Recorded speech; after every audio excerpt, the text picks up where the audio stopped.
생일 축하합니다. 생일 축하합니다.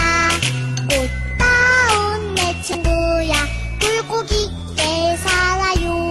생일 축하합니다. 생일 축하합니다. 지구에서 우주에서 제일 사랑합니다. 불보다 더 곱게, 별보다 더 밝게, 사자보다 용감하게 Happy birthday to you. 嬉しいな今日は楽しいな今日は誕生日おめでとう歌を歌いましょう嬉しいな今日は楽しいな今日は誕生日おめでとう歌を歌いましょう Đi làm rồi ơi, đi cho khỏe khỏe thôi.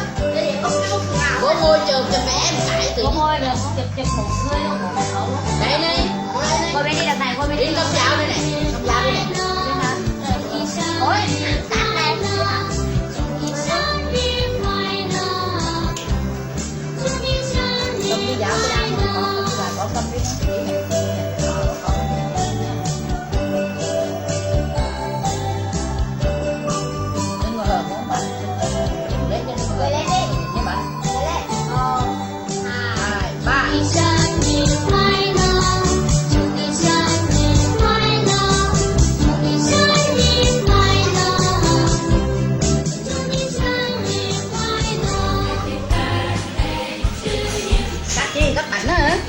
có bánh ăn hả?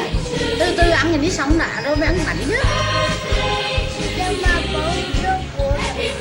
Thôi thôi cho con.